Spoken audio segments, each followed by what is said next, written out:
के भाई हमके दो मेला घुमाई।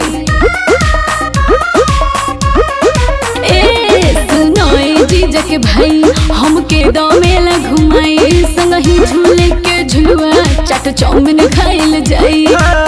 भीड़ बड़ी होला का बड़ा जाइबो, आरा के मेला में भूला जाई। साचो भीड़ बड़ी होला का बड़ा जाइबो, बक्सर के मेला में भूला जाइबो।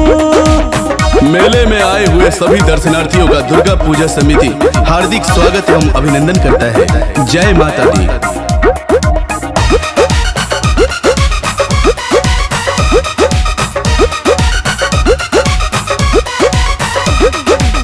भीड़ होई जहाँ चल बंगुरी पकड़ के, देखी तब कही लोग गाँव घर के। अरे कहे तू इतना डरलो जीजा, जानी बस भौजी तक कहती नती जा। सासाराम बनारस के पंडाल सजल बा भारी, ऐसे चुनरी चढ़ाई पूजा के मैया के दुआरी। लेट जइबू घरे तक कुटा जाइबू, छपरा के मेला में भूला जाइबू। भीड़ बड़ी होला गड़बड़ा जाइबू, आजमगढ़ मेला में भूला जाइबू। सभी माताओं और बहनों से अनुरोध है, छोटे छोटे बच्चों का हाथ पकड़ करके चले।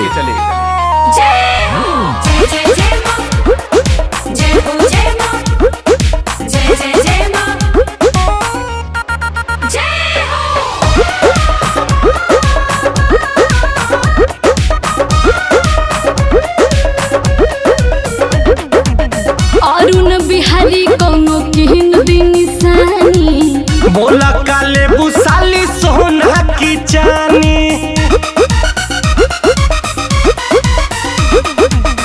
गहना गुड़िया न सूट सलवार हो, सेनुरा से मंगिया सजा देव तोहार हो। मैहर वाली मैया से तू बिनती जाके करिहा, पूरा होई मन के ललसा नौगो कलसा धरिहा। विदेश के सैया बना जाई तू, डोली पर चढ़ के घरे आ जाई तू। भीड़ बड़ी होला गड़बड़ा जाइबू, भभुआ के मेला में भूला जाइबू। जीजा के भाई हमके दो मेला घुमाई, संग ही झूले के झुलुआ चाट चाउमीन खाइल जाई।